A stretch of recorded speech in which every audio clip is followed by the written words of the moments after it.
and I sought the Most High, Jah Rastafari. Our heart shall cast stand and beat in one harmony. Songs from the burning spear.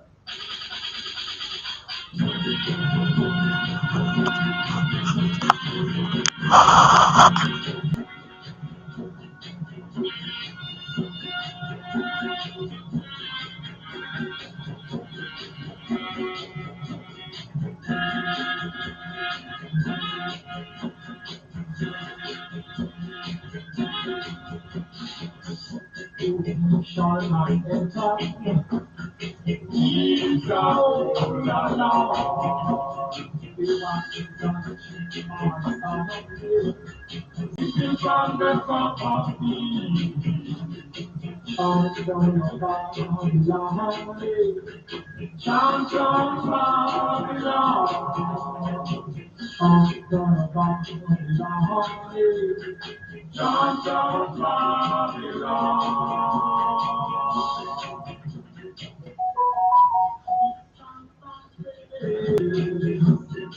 Give thanks and praise. Give thanks and praise. Give thanks and praise. To Yahweh, my creation.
Yeah, yeah, yeah.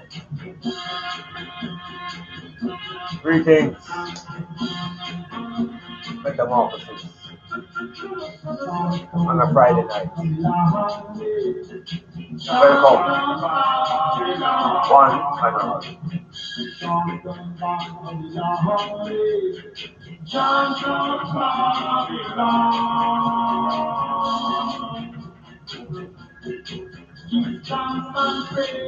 Yes, I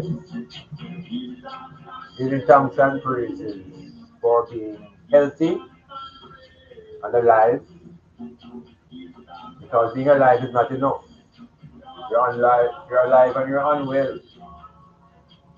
Not a nice condition to be in. So we strive for health, positive health in the most natural way possible. Fresh air, clean water, food from the earth, and meditation of the mind. Yes, people, this particular metamorphosis now, maybe the longest one I ever have. Maybe this perhaps one of the longest presentation. And I normally speak for about an hour or so, because people's attention span tend to waver. But the times in which we are in now seem to require more out of all of us in everything we do, which means a little bit more the presentation, a little bit more information put us into a positive direction. So within this metamorphosis, several things I might want to touch upon, which will not be able to cover everything in depth, but I'll make the start. I want to discuss the concept of power. What is power as it relates to our black people view power? We have been in a position of powerlessness for so long, maybe we don't even know what it is to have power. I also want to look at war. What is war? Who benefits? Is it a human design? Or what do we take from the animal kingdom? What do we take from the insect kingdom? Insects go to war, ants war. I want to look at religion and the impact that it has had on our brain, particularly the Jesus Christianity version of, the thing that they give us, the Jesus loving construct. We have to look into that even more keenly. And then sports. I have to touch upon sports, and we'll begin the program talking about sports. And I'll end the program speaking about Traore, the mighty emblem of the Renaissance on the African continent, Alkebulan. So here goes. And if I think I might have to take a pause, I will do so. But I want to talk about sports first. What is it? Because it definitely influences nearly everybody, whether you participate actively or not. So it's a type of energy, it's a field, it's an energy field. And let's look at sport from that perspective, it's an energy field. And let's look at sport from a linguistic perspective. The word comes from the French, déporter, desporter. And what déporter means is to move away from work. So there's a definition of sport as an arena where there is no time for work. It's a time when you're supposed to be engaging in play. There's a little theoretical approach to sport. But I want to really speak about something that has happened in Jamaica. I want to pay tribute to the great legend of football that has fallen. And this is the legend of perhaps the most greatest football players to come out of this island. And so the tribute is to none other than Alan Cole. Some knew him as Cherry Cole. The greater majority know him as Skill Cole. I tell you, I man really must pay respect to the 75 years that that man trod this earth and in this plane. And what I have gathered from him as an individual, and look at what he has done for the many, and see and understand why we have these legends in sports and entertainment, but something lacking in the societal approach to these persons in the society, which is a whole other ballgame for now. But let us talk about Alan Cole. The first time I heard of Alan Cole was when I was in primary school. And at that time, Cole was perhaps 13 or 14. I always heard of this player from I think it was the Campbelltown, Vineyardtown, that region that Santos Club controlled as a franchise. Heard about skill, Cole, and all this you get skillful. And it wasn't ordinary people saying that. It was people who would have called baller, big man and say, oh, skill Cole. And to know that at 15 years old, Skill made the Jamaican national team is unbelievable. It sounds like Pele's journey at 16 going to the World Cup. two different levels, but we're talking about greatness wherever you are. I also know that before I do my common entrance, I used to hear say, it's KC skill go. Yes, so when they were 13 or thereabouts, I used to go to KC. So that was even a greater motivation for me to make sure so the common entrance, Gandhi, KC I go. Because ball was on my mind. But he had some difficulties with the society in his 2 years at KC because as far as I understand it now, they were really draw down upon him and accuse him when the rightfully or wrongly of smoking and job. So you see how long now I've been under the oppression of those who think that ganja is dangerous, yet they sell it out and make money. So he got into some problems. Because I'm apparently from what I heard, I remember now, I don't reach high school yet. I don't reach KC yet, so that's where I was going. But I had an adopted brother who was in KC before I. And apparently him and Skill was classmates. And so I used to get my little insights as to who is this virgin. And I understand that they suspend him for smoking ganja or some bully behind KC, them find out really. And ultimately, they expelled him from KC. But his talent was so supreme that he was accepted by their technical on a transfer. And their technical will become the powerhouse in rural football under the influence of Alan Skillcode. So that is my little insight into the early part of Cole's life. What I didn't make you understand now. I'm a leader before the 70s. So the 70s in which Alan Cole dominated Jamaica, I man never physically lived in Jamaica. So I was moving off reports of what this man was doing with football. And he got a contract at a very young age, perhaps about 16 or 17, it's that much. He got a contract to go to Brazil to play for a club called Nautico. Now you imagine me as a man here that now I know that Pele, the land of Pele, and skill Ghana Pele land. Hey, anything is possible, man. Anything is possible. I realize the greatness now in this virgin. But the Jamaican society, as like we all know, not organized or encourage development of black youth through sports and entertainment. So I never see skill court play during the 70s. So while I was in America now during the 70s, I had my first experience meeting Cole personally. Because as a youth now, went to college and played college ball in the 70s. And Cole passed through Brooklyn, him and Bob Marley, and then come in a Prospect Park where there's a team called Tafari. That's where Tafari is a train. Rastaman seat, right? So it's just the man who come play ball in the evening.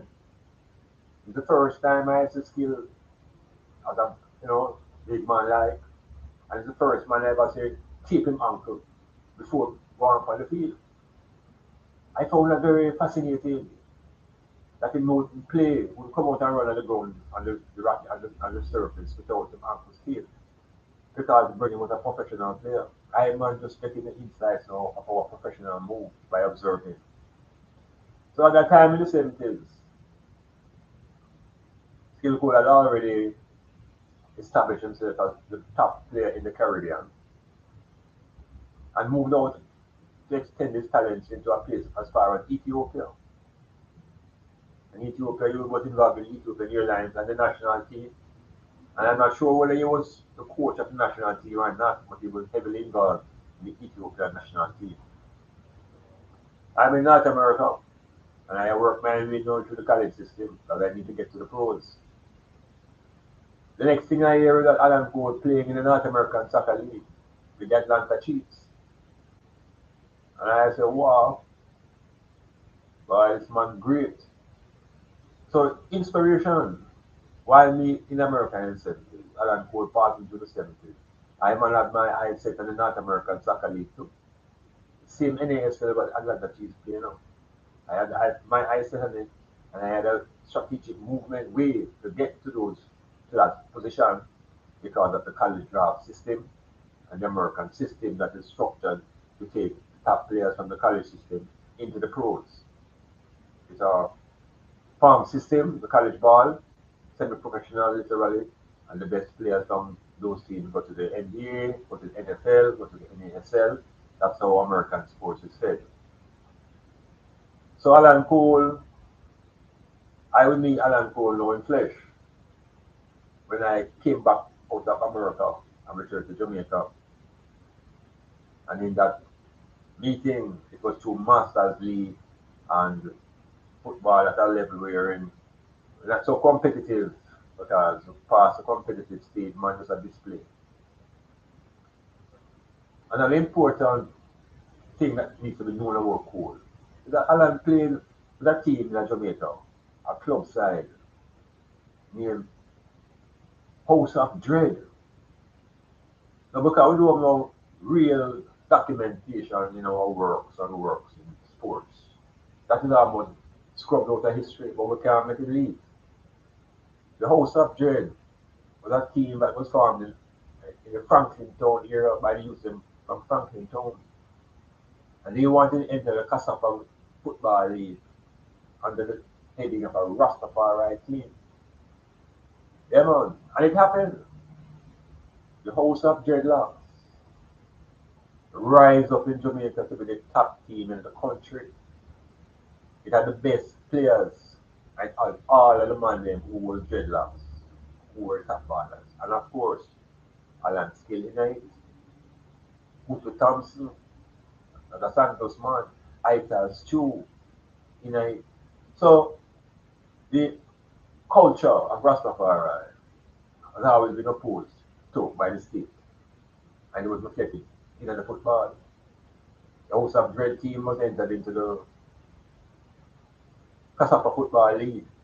And they put the House of Dread team in the same zone with the police and the JDF. You understand, people? The House of Dreadlocks was put in the same zone as the security forces. So what do you think would happen now when the two teams met? As I said, it was a cultural war. Police and soldier versus the dreadmen. Right from the football field. Yeah, our history, our culture, and as people Alan Cole and the cultural vibrations around him on the football. And eventually the man them couldn't take no pressure from the referee them anymore on the football field. And a man walk off for one match. And then quickly just banned the team. Apparently they were so glad to get rid of the great House of Dread team. And the man them had a strong support from the Cassapa administration, the House of Dread. Because the man them in the Cassapa were socialist minded and recognized the culture and made the point to Russell Bell, the director, made the point to me that there was another team called Ujama coming out of Central Kingston. They took on a name, and it was a religious name. It was a cult. So, in other words, then, what they were saying to House of Dread, as long as it's not a religious organization, they can play. And the man they play under the umbrella of being a cultural organization. So, Skill was the mastermind. Big baller in the House of Dread. 25,000 people attracted to the stadium to watch the House of Dread play. Almost the same amount of people who would have gone and watch Reggae Boys. Because when Rastaman plays a different vibration, with the things where unbelievable. People come and expect spectacular things when they see a Rastaman in a side. Yeah, man, they expect brilliance. So, Cole made his mark, made his entrance into the music world as a manager of Marlian's music. And in one of my many interviews with Alan, he tell me how I teach Bob to juggle. That after a while, Bob could juggle 1,000 times and don't drop it. You see how much time them going to the hotel and much of furniture with ball game. To Bob try practice juggle. And through the football now, Bob started get up early morning and run. And realize he connected now to fitness and able to stay on the stage for a long time. So when I ask Skill now ultimately, so what is the link between football and the music? Skill just smile and in one word and say, rhythm, rhythm. the link between football and music is rhythm. If only our Jamaican football now will incorporate the rhythm of reggae music, imagine if we begin to play reggae music in our game, ball game with a nicer. So it's just a culture. And the Rastafari culture that Alan Cole symbolized the fight down in Jamaica. And all who rise up as Rastafari in sports, and you look at the national teams now, there's no representation of Rastafari. That is sabotage at the high school level in Jamaica, where youths with locks are not even allowed to even enter the school, much less participate in the games. So that struggle is a serious problem.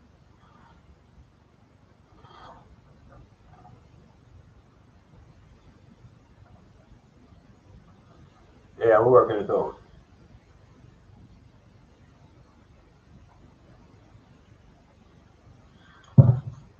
So that is my little piece. And Alan. Alan coached football in Jamaica, coached Port Morant United, coached Arnett Gardens, coached Taros in Portland. Man made up enough contribution to the sport in Jamaica. What is the legacy? Will there be a approach to football where those who are past players, national team, get some compensation? For example, something basic. None of these players should pay to go into the national stadium. If you're a former national player, you should not have to pay to go into the national stadium. You have already paid your dues. Where is the Football Hall of Fame in Jamaica? Where is the legacy? Who is responsible for creating the infrastructure for the memory of our great athletes? Some stadiums have not been built from 1962.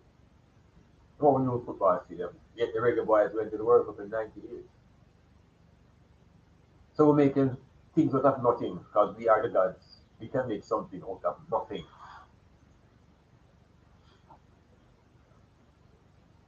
So Alan Cole, said, the island fraternity have to go beyond just mourning and get into the tangibility. We don't need a statue, we need infrastructure. Break the boys and get a stadium. Maybe the resources and the private sector can put together to give us an Alan Cole Stadium. There is no Horace Morris Stadium. No, we're not building infrastructure for the returns of our sportsmen. No Usain Bolt Stadium, but it is take away both money. So we see the attitude of those who govern and when they look at I and I as performance. There's no respect in this culture for those who earn their genuine livelihood out of playing games. Those who lack those capacities are insisting that you have to get some academic trajectories that you can get a job, that you'll never earn the money that you can make using your natural talent, which is entertainment and sports and culture. So there were more giants. You just don't want them fall the same way. I invited Alan Cole to participate in a conference, an academic conference on international football, staged by Iman Black, Dr. Don Davis, at the University of the West Indies in 2014. This conference was what I call the outgrowth of my doctoral thesis. My doctoral thesis was the industrialization of football, a cultural analysis of the 1990s Reggae Boys World Cup Tour de France campaign. And at the end of that, of my graduation and receiving all that they give you in the papers, I thought it was not sufficient to just have a sporting doctoral without anything tangible. So I created and invited people from around to participate in the first academic conference on football in Jamaica. And of course, we can't deal with the football history in Jamaica without Alan Cole's presence. The Cole was there, Dumpy Harris was there, Muggy Graham was there, the entire football fraternity accept anybody from the Jamaican Football Federation. There is no representation from the JFF. It shows you the disconnect between the football and the JFF and the football generally.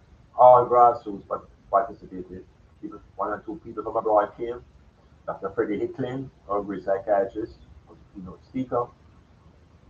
I, man, brainchild. So Cole participated in that conference and shared with the listening audience and those that will research his journey through. So the physical journey has stopped, as it will with all of us moving through as mortals. But the journey of knowledge and experience can carry on. It's for the living to manifest that in tangible ways. Scholarships, bursaries, infrastructure, the tangible return to a great legend. And that's still.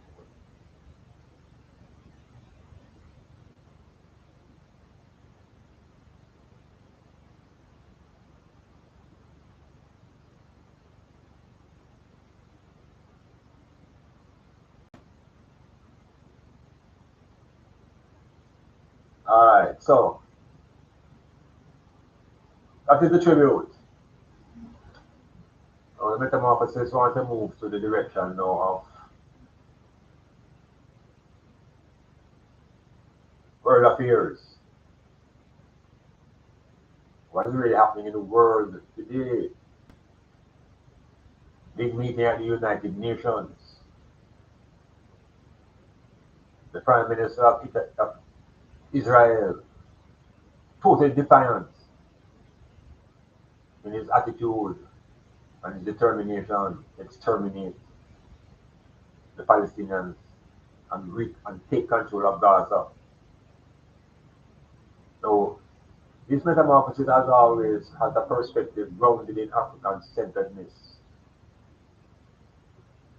So the reason is always from an African centered perspective, Afrocentric thought. I will give credit to the great Professor Molefi Kete Asante, who is the father of Afrocentric thought. And if you never know that, you need to look up Professor Molefi Kete Asante, Asante, and ground yourself with knowledge about your Afrocentric self. So, the way it is now,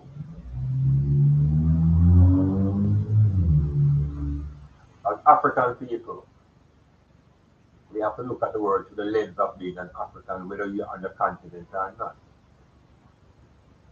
And if you don't like the notion of identifying yourself as African, you better settle down with being black. You better consolidate it in your mind that you're a dark-skinned being. Dark-skinned people in the world are facing the same fate. So, war seems to be everywhere on the planet. Almost on all of the continents, war is being fought. The one that occupies the mind of the media is what is happening in Russia and what is happening in Palestine. Two places.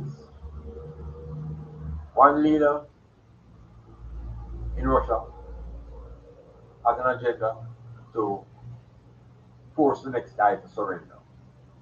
The other leader is sitting beside her, handing their arms and surrender or die. This is really tough talk. This is two gargons who can't define the future of other people. So the Palestinians are on the edge of extermination. And under the suggestion from Trump, the Riviera can be constructed, but you have to remove everybody first. And that is the campaign. So the Israeli government has defined their victory based upon complete regime change. Hamas must surrender or die. And if there is no surrender, according to the Prime Minister, then Israel will wipe them out. There's an international body called United Nations. The United Nations was founded about another body called the League of Nations. And its main objective is to maintain some kind of peace in the world by having countries negotiate their differences. For the first time, we see where the United Nations hands are tied up completely. And the hands of the United Nations is tied by only two countries. It's tied by the United States and tied by Israel, which is really one country. Now, technically speaking, Israel is a state of the US, just like Hawaii and just like Puerto Rico. But Israel is a state in an oil-rich area. And it has become obvious that it's not a matter of Jews that is driving the thing in America or Israel. It's a set of people called the Zionists. And the Zionists are not Jews. Zionists don't believe in God.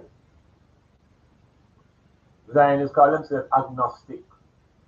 But they use the tools provided by Christianity and the Bible to maintain their political and military objectives.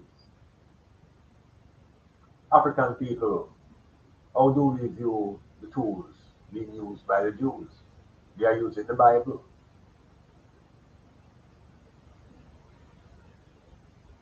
So within the war construct, in that space, there's other war that we just spoke about in Ukraine, where all of Europe has organized against Russia.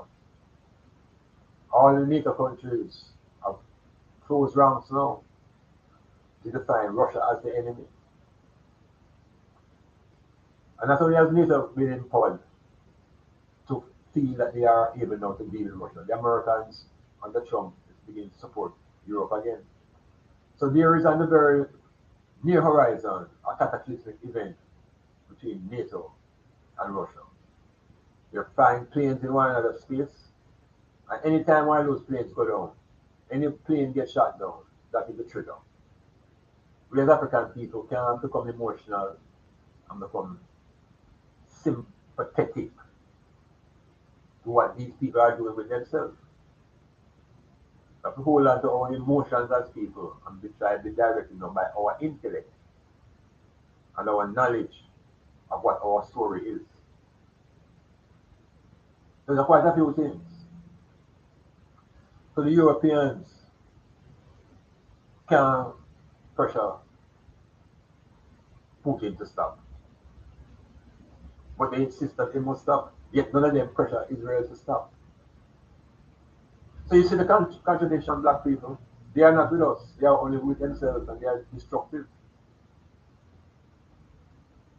There's a war that is being brought into the region called the Caribbean now. You never accustomed to no war. Who don't have any mighty army to can fight anybody? But here comes America. And America is setting up camp to dethrone Venezuela. Because Venezuela has the potential to have more oil than Saudi Arabia. So we see power now at work. Might is what is being used to define right. We never get that as black people, you say right is a moral honor. We are learning now that it's power giving right. So being powerless is the worst condition to be in. Our indoctrination tells us that we must fight evil with good and good must fight good and evil is the struggle. And I'm saying we must change that framework and realize that the framework that we're into now is power versus the powerless. And you define it yourself. Do you have power? Do you have any financial power?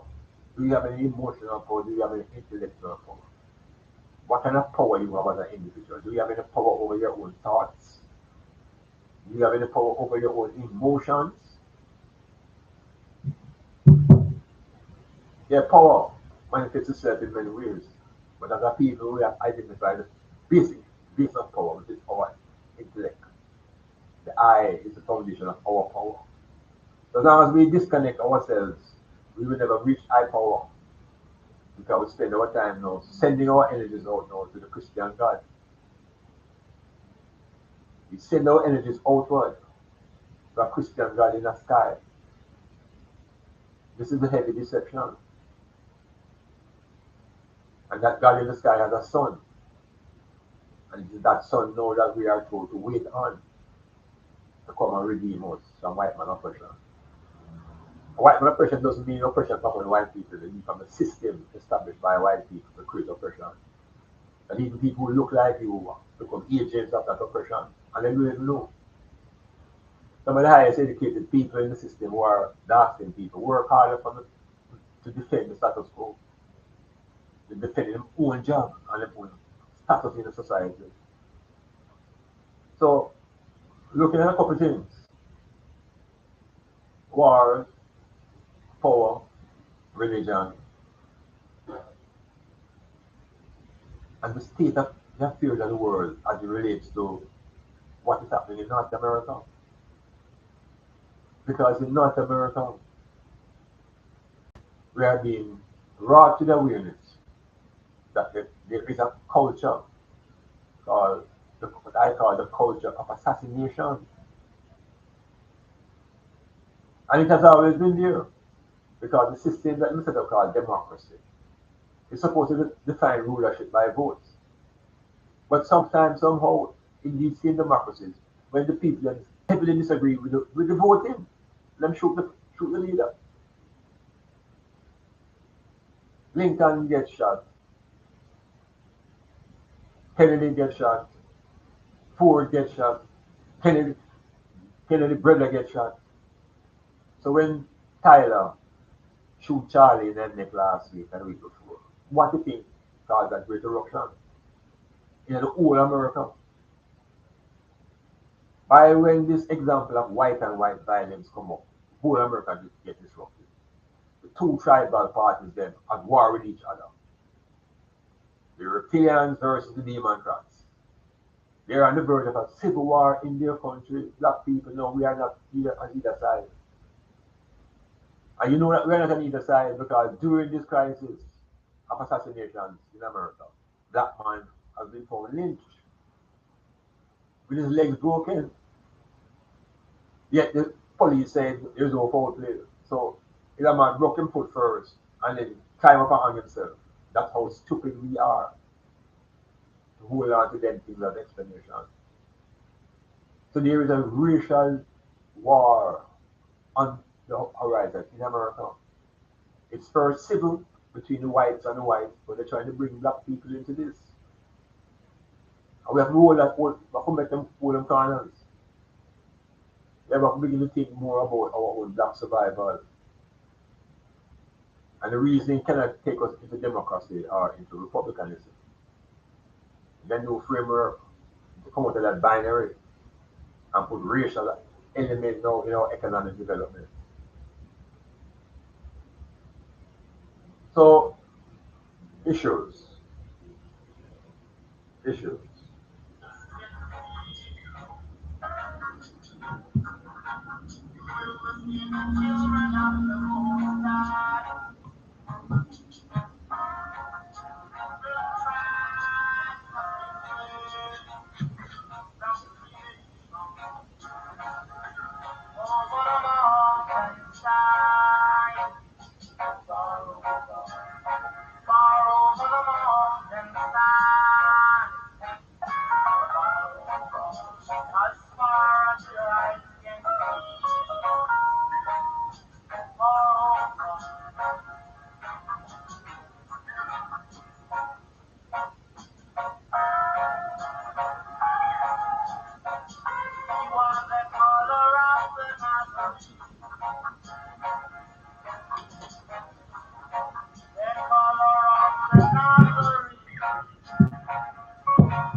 Yeah, that's on the case again.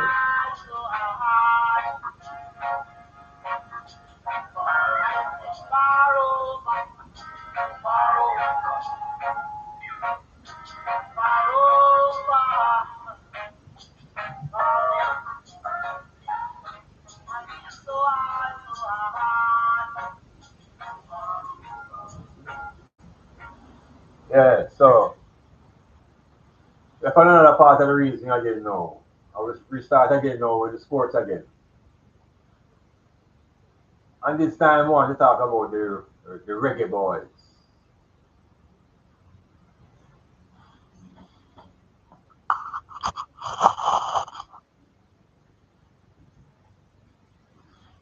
Yeah, the reggae boys is a phenomenon. The phenomenon that has come up from the grassroots. Energy began from in the 60s, same era of Alan School, Alan Skill School playing. And in that 60s, we had two powerful clubs, one named Santos, one named Cavalier. And Santos was the epitome of our football in terms of Brazilian. The team called itself Brazil, called itself Santos, based upon the great Santos FC and Pele of Brazil. So those who born in the late 90s and come and see Reggae Boys must know that it didn't start there. The foundation of Reggae Boys was from the 60s. And the coach of the Santos team, Jackie Bell, along with his brethren, Winston Chung, these are gentlemen I know them on the, and I took play Santos for a few months and I used to coach with Chung for. From the very 60s, I get to understand, through my interviews with them, brethren, that they had a belief in themselves that Jamaica could go to the World Cup in the 60s. That was the level of the talent that was available. Now, when Alan still coach was playing football, it was man playing school-wide football. It was boys, the school man. The school man. When I got to third farm and began to see the cadet them close up, there's some big man with all hearing and face and everything, cadet them and the sixth farmer. Big man.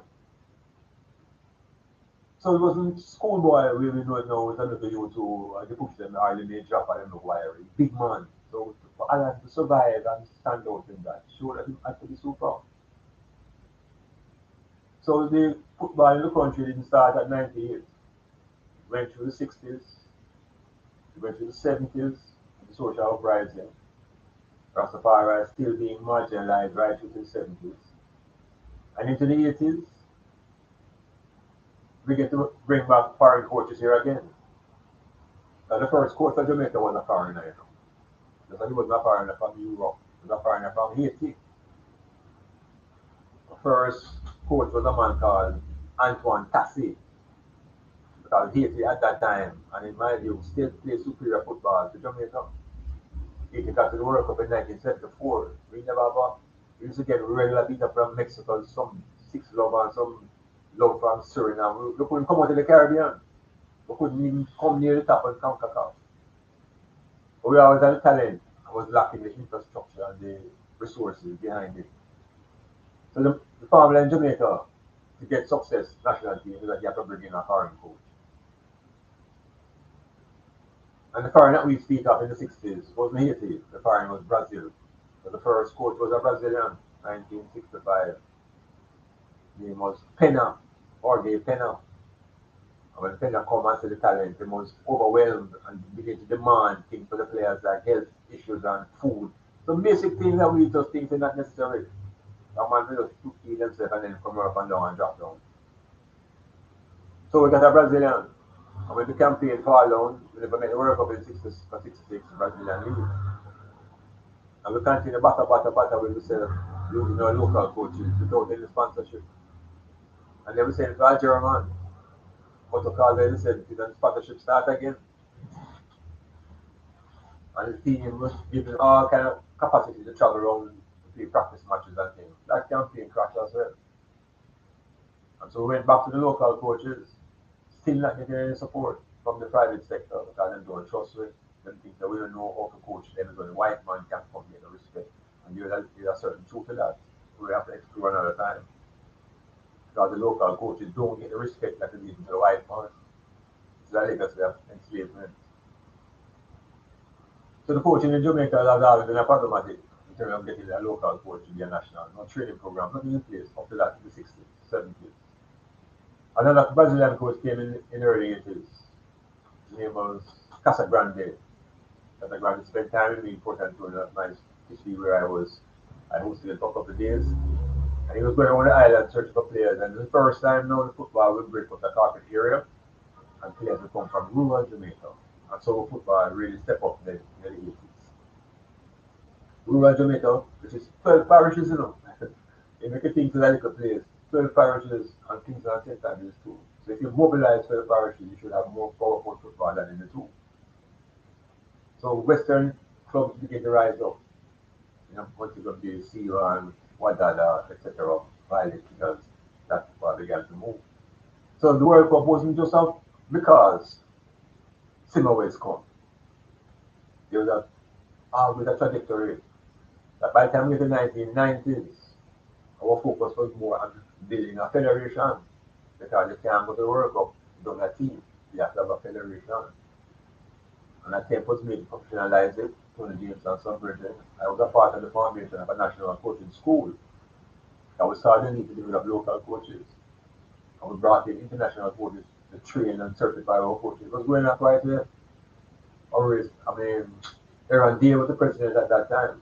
Never a bother, but he understood the importance of that infrastructure. But the country didn't want the coaches, but they wanted to go to the World Cup. So they run on deal, and here came Maurice Burrell. And Burrell now was the man who vision for Brazil again. This time he was in a position where he could make it happen. And the first thing he did was to bring in a Brazilian coach, technical director, bringing Simões, and the rest of the story is history. So when the team qualified in 1998, and the hula baloo that took place after that, the government declared a national holiday the following day. But that was it. We hear the players who get land. We don't hear any player having any land with anything to put on it. So it's just a big talk, and the football went into a downward slope. When he passed away, and in his passing, it became obvious that there was no succession planning and that it was a one-man band. And so from that time to this time, the program has been declining every World Cup, finished lower and lower and lower in every qualification round. Here we are now in 2025. World Cup campaign is on. We should not fail to remember that we qualified in 98 when there were 32 teams. FIFA, governing body, had expanded the World Cup from 16 teams to 32 teams. That allowed two more teams from our region to qualify for the World Cup. So it made it a little bit more competitive for three teams to try to get into the World Cup. Here we are now in 2025, and FIFA has expanded the World Cup again to 48 teams. And in that expansion, the teams that we always find difficult to get in past, which is Mexico, the United States, and Canada, these teams have been given a bye as a home team for the next World Cup. Next World Cup will be North America and Mexico. So because those three teams have been given a bye, it's the rest of the teams in CONCACAF now that are struggling for the positions. So the road to the World Cup has been moved, I am saying, away. We are moving away from the traditional powerhouses that we can beat to give us a more equitable chance. And after the first two matches now, in this final round of 4 teams, to get to the World Cup, the Reggae Boys have won. And so the enthusiasm is building up now that it's quite possible that another victory or two in this round automatically qualifies the team. This team is not like 1918. This team is based upon almost 99% overseas players. And there are players who are joining the Reggae Boys to improve their career. So what we're lacking, I'm saying, in this present Reggae Boy unit is spirit. The spirit of patriotism, which we required somewhere along the road. The spirit of nationalism, where you feel the passion and you're coming to say 110% of the team. But we have players who are protecting their club contracts. I will not give you the 110% because they're afraid of being injured. So something has to be started out. And it can be resolved if we begin to get a foundation in place with our local players get a chance to play professional football in Jamaica. So it's professional football required in Jamaica. It cannot be operated on the club level nor the community level because these institutions don't have money. So there's really an attempt at professional football. It could be managed and sponsored by the business houses and by the hotels. These are institutions that have the money and the infrastructure to establish a professional league in Jamaica. Professional coaches first, then professional players. You could see that professional unit with our top players from the schoolboy competition is could establish a draft with all money and all the class of players. They are up for draft for the professional team. Those who don't make it play club football. But a revolutionary change is needed that men like Alan Cole and Lester Constantine, great goalkeepers, and the great strikers, all of these players should be able to, wherever they are, be satisfied that their efforts have been put on the use. So they were there. As we start about Alan Cole again and the football. So, pause.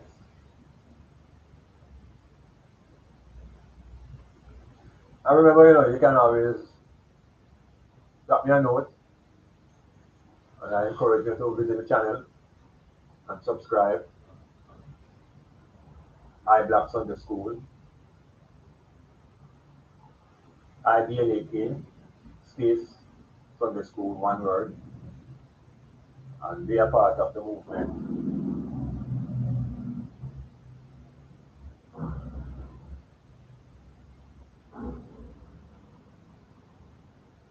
All right.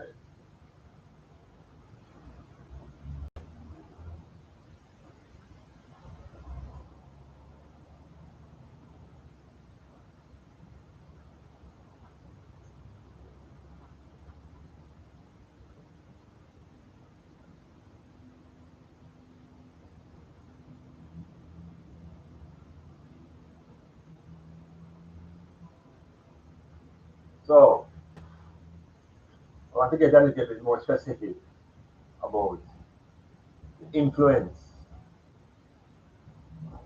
that Christianity has forced upon the mind of the African, especially the African who experience cattle slavery. And what is the role of Jesus in the life of African people? Now, reflect on what was going on in America. White and white violence, white boy shoot white boy. The victim has his family, and at the funeral, the wife gets up and speaks. And the wife tells the world that she forgives the killer, and she forgives him because she is practicing what Jesus would do. Because the have recording said that Jesus said, Father, forgive them, for they know not what they are doing. And so she looked up to the sky. And there was a tremendous cheering by the audience. Because this represented a confirmation that Jesus is at the center of everything. Whether you die or whether you live. No black people. A long time them telling you that, you know. And whether we die or we live, has nothing to do with Jesus. Because if you embrace Jesus, they will kill you the same way. And if you don't embrace Jesus, them kill you the same way. So what is our alternative? And why do we have to be integrated now with this idea of Jesus? With the shooting of Charlie, it became obvious to me that there's something in America called Christian nationalism. I man never know say such a type of Christianity. White Christian nationalism. And at the center of that Christian nationalism is Jesus the Christ. Jesus Christ. And you go into the black churches around the world in America, the center of the church is Jesus Christ. The Jesus Christ in the church of black people look like the Jesus Christ in the church of the white people. But the Jesus Christ in the white people church look like them.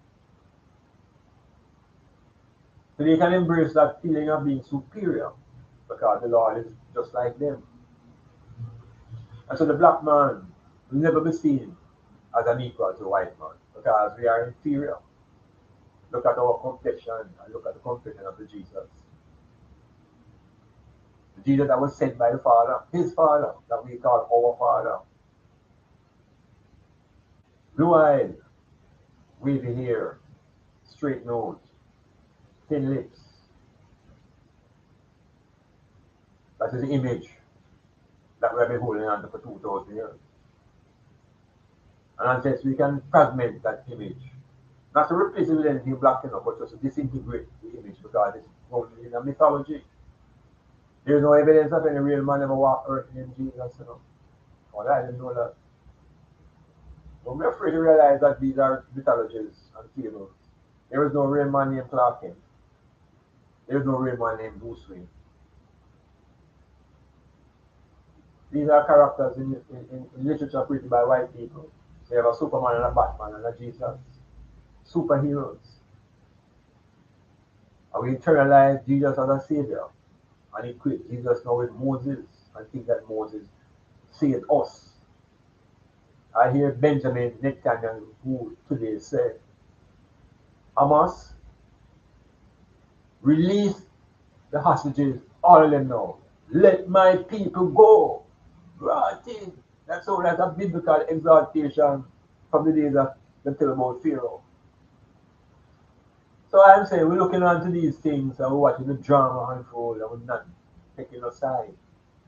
But these people are bent upon self-destruction. Now, rather than focus so much on the negativity that's happening in the earth, African people, you know that at this moment there's a renaissance of black awakening consciousness taking place as Europe and the Middle East disintegrate into their own destruction. Rising that taking place is an African continent and being led by the Sahel states. We have become familiar and comfortable with this conversation now.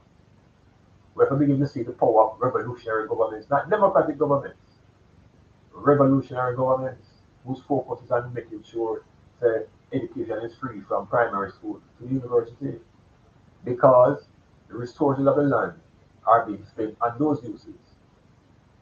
So the example is Burkina Faso, Senegal, Mali, Chad.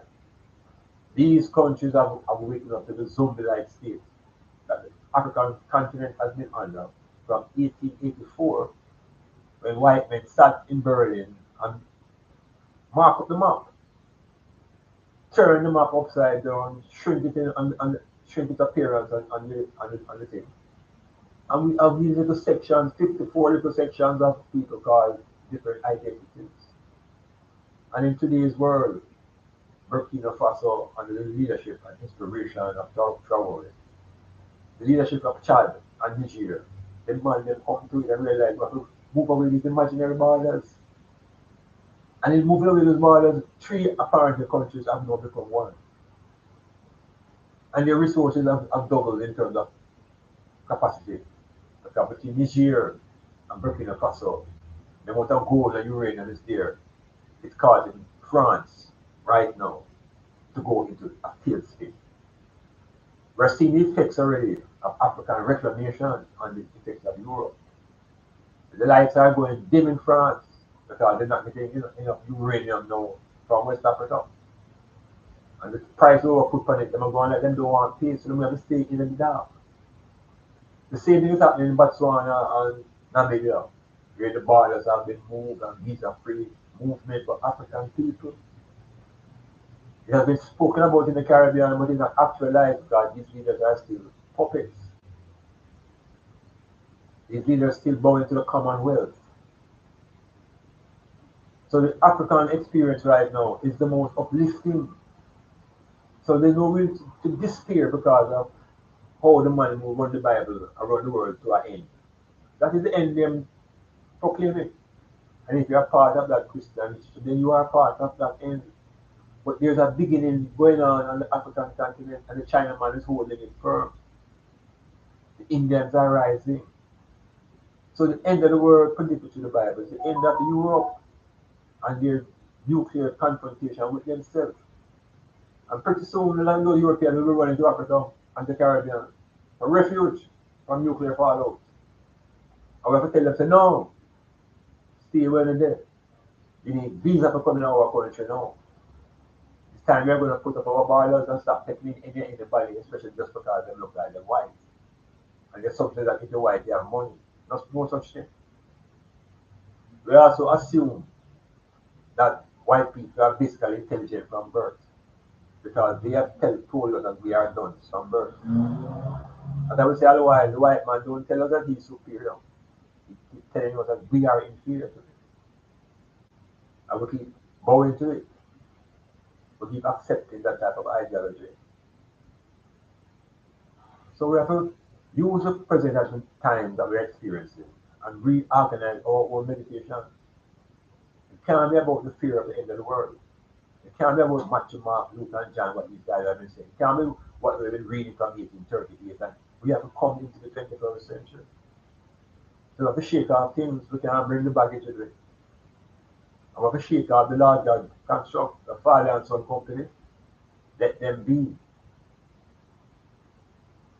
Father and Son is a company with no women in it, run by two white men. And on the earth, the representative is in the Vatican. And the Vatican is supposed to be the house and the foundation of the Christian doctrine. Where there's a man dead in there, Peter dead, and the whole thing set up as mythologies. And then we are quoting Paul and everything. Paul, which is a man that gets shot with a box one day and a ruin or something. We don't see anybody who record these things.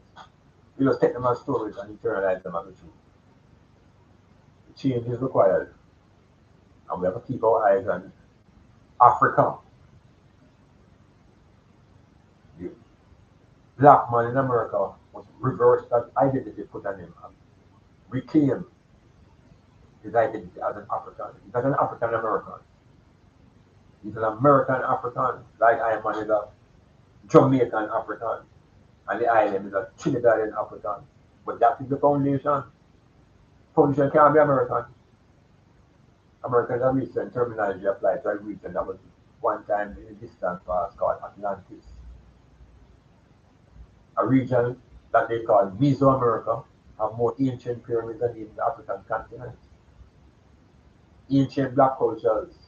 And I'm saying it's more ancient than the Africans on the continent, the Toltecs and the Olmecs, the Mayas. These are all dark-skinned people. And when you go into America and the cops them chasing you, they're not looking at who them chasing to say, well, that one is not too dark or that one is dark. Dark-skinned people is dark-skinned people. And what gives you the dark skin is the powerful presence of pigmentation. This is the science that we must begin to study. The science of pigmentation to find our relationship between ourselves and not with the animals, ourselves and the plant kingdom. What is our relationship to ourselves and the green plant? What is the similarity between the pigment in the green plant and the pigment in the black people? What is pigment activities? What are those activities that are related to the movement of the sun? And reconnect ourselves to nature. I realize that there is no soul to save. What we must save is our money and our family. Metamorphosis.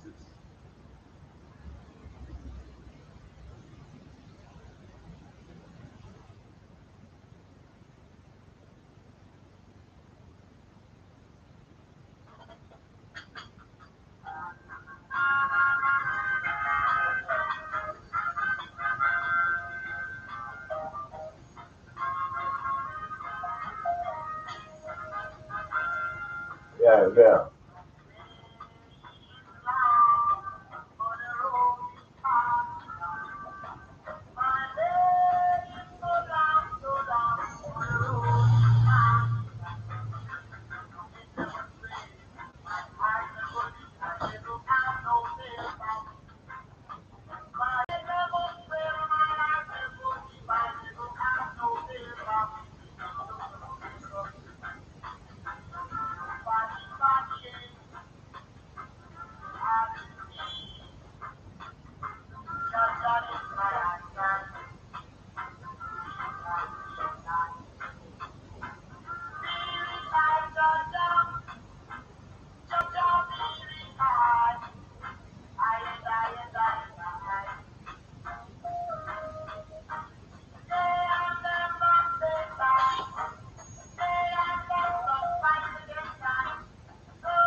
Yeah, we're there for the last lap now.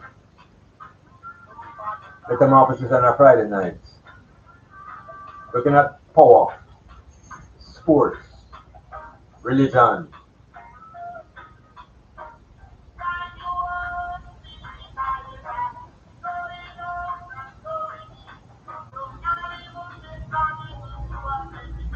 Identity,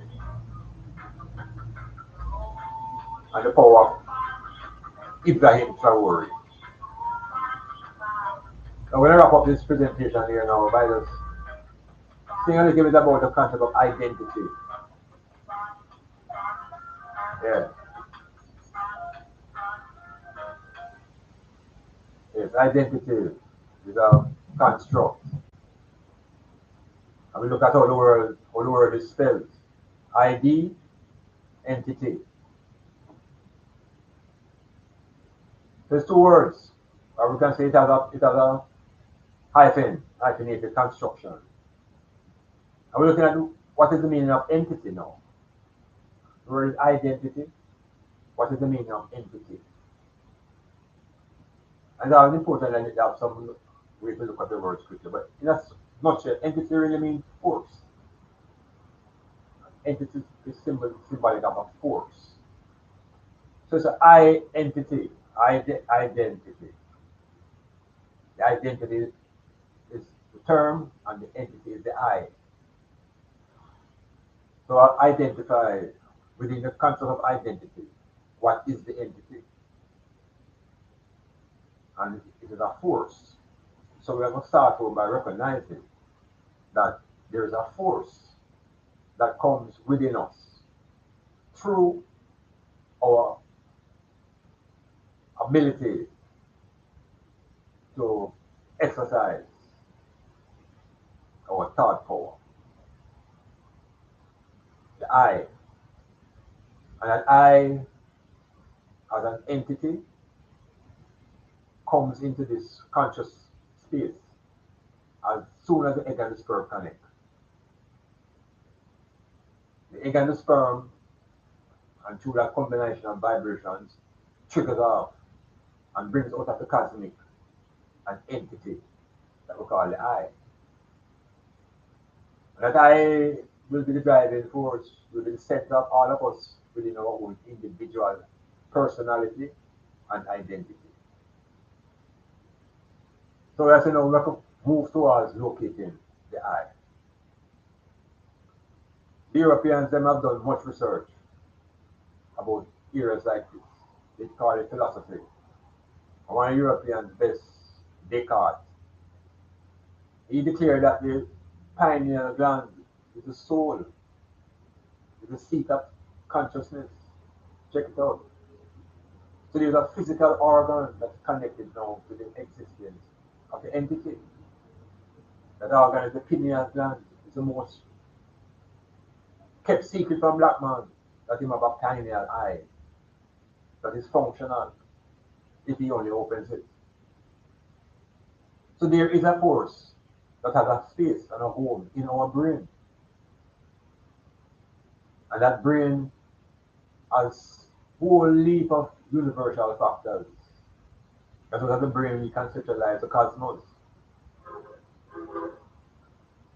So the eye power is what I'm addressing within each individual, especially black people.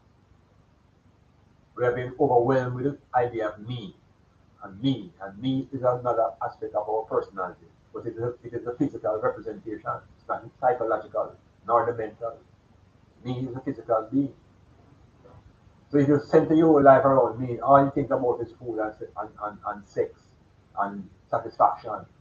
But they will only in the focus on creativity and transformation and those type of activities. So the I is the center of consciousness. And the I within the African has a physical base in the brain, and it is located now within the organ system of the man, within his sense organ of the skin. So there's a relationship between that first organ and the entity. That organ will manifest much of itself through the skin as the first organ of consciousness after egg and sperm. We have to still say from that point of Genesis. It's not no woman come out of a man ribs and all of them kind of nonsense. But look at our coming to this in a practical way. So the power of I, the power of me, because there is consciousness in the me as well. Me consciousness, we call it gut feeling. Where there is no intellectual, logical application, but there's another type of logic, intuition. So we are powerful people, but we have diminished our capacities by poor definitions of who we are. So we need the concept of identity. We are black. And the black is not a color. Black is a state of consciousness, state of energy. It's not a wavelength of light or hue. It's a dynamic, powerful position on a state. So when the black man begins to realize the I that is within him, he will begin to see the need now for a collective unity, because I alone can't do much. It requires I and I, a collective. So when the Rastaman bring forth the idea of I and I, it was new to the world, but it came out of the pineal consciousness. About the depth of ourselves, depth of the mind, depth of the brain, and begin to distinguish between mind and brain, and soul and spirit. Yeah, begin to disintegrate what is not, and run away what is not relative, and hold on to what is valid. So I'm on some believe it at that. The I is the center of the imagination, I is the center of the intellect, reality, I consciousness. So over time, so we're gonna leave it at this. Who want them get a little way within them own self, realize that the Caucasian in America now, under the Trump administration, is returning America. They have now reached what they call a turning point with the death of Charlie. And the turning point meaning wide attention now will focus on a mobilization. How can they unify themselves against the assault of dark skinned people? Yes, it's a racial war that they don't want to define it that way. But the white man in America sees himself getting browned out. So immigration and all those things now become a threat. But it's a good thing because it forces black people to realize that self-reliance is the key. Development of your homeland is essential, and owning the minerals at our feet is essential. America is now saying America first. Trump is saying white people first. And guess what? Ain't nothing wrong with that. But you say white people first in a society where it is a mixed race society, then you separate, create separation and discrimination.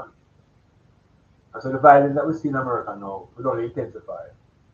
There's a state shooting daily, mass shootings daily, ICE under attack, and the President of America is collapsing the trinity of governance.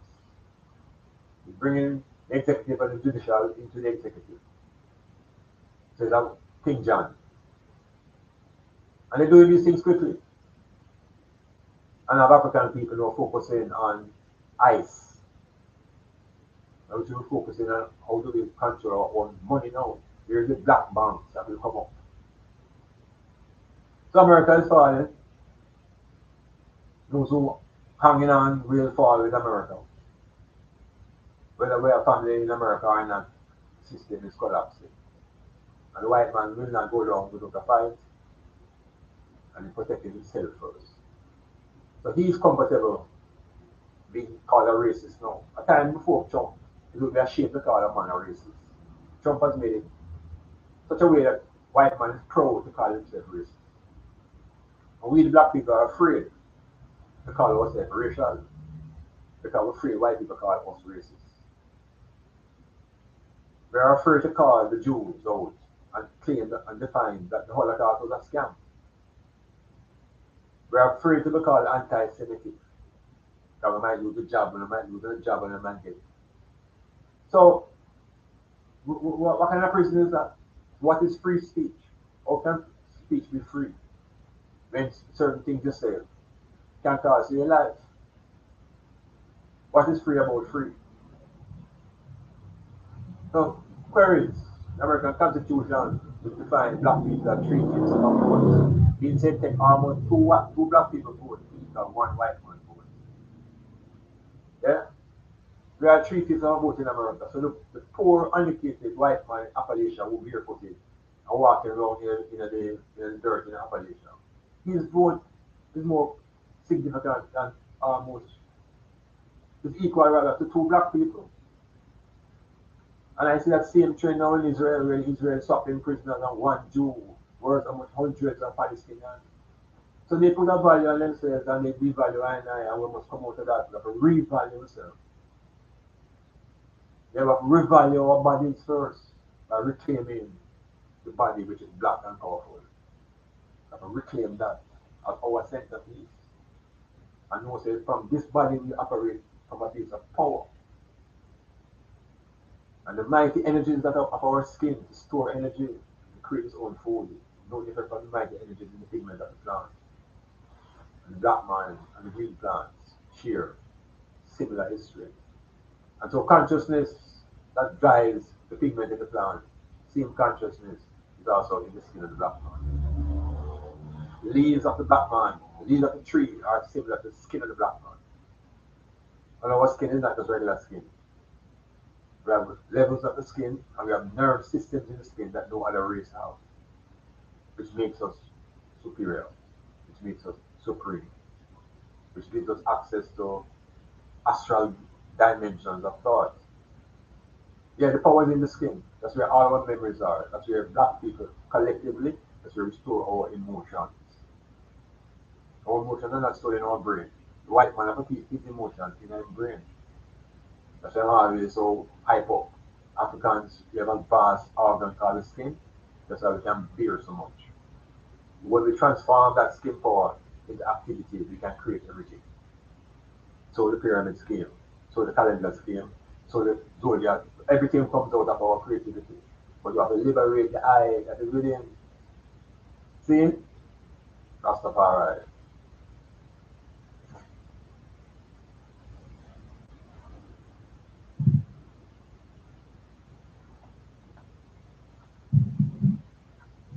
Yes, we don't know.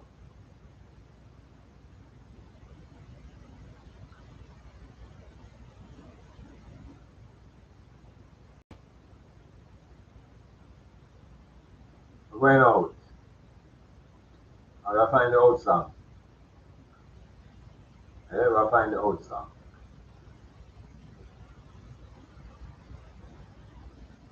So all I can say to the island we're looking on. Don't be overwhelmed by what's happening with Trump and his friends. They still plan to go to Mars. Elon Musk is still a good friend. They all rallied around the funeral of Charlie. So these people have no interest in anything in the earth. They've destroyed it environmentally, and now they're trying to run away. And they also put in expensive costs on the countries who never contributed much to the destruction of the environment.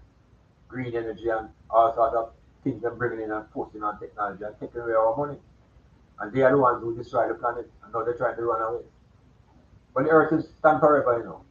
Them on African continent. African continent. They have no fear or doubt.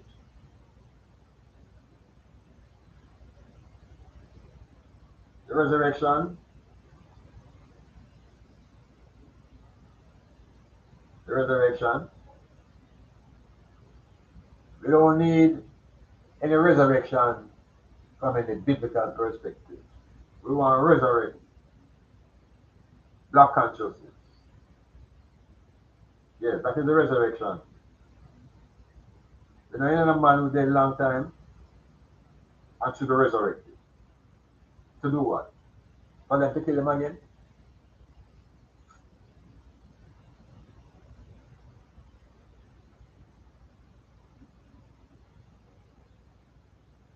Yeah.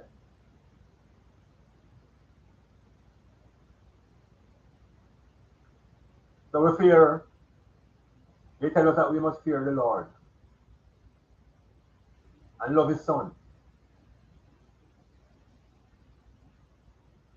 You check that? We fear the Lord and love the son. We're forever in an emotional bind. Fear cannot be the beginning of wisdom. Imhotep was wise. Aesop was wise. None of those men had to have any God to fear. So we have born out the fear of God. And we have banished him and his friend the devil to the same place. One cannot exist without the other, you know. Like the head and the tail. If you want to get rid of the devil, you have to get rid of the other side too. You can't get rid of the head without getting rid of the tail. But we are afraid to get rid of God. Yeah. So when we lose that fear and decide to let go, both of them, none of them will come back. So they both hang out together. Yeah, they both hang together. Anywhere one is, here is the other. So if you put God in front of you otherwise, it means the devil is behind you. Yeah, man, they're always together. So our way forward is to put away both of those illusions. Send them off by themselves, let them hug up and walk and go on down the road. And what is left when God and the devil gone? What is left? You know what is left? What is right? You know what is right? The power of the eye. Yeah, and the rightness that. What is the correctness? That is the consciousness. Yeah, gone out.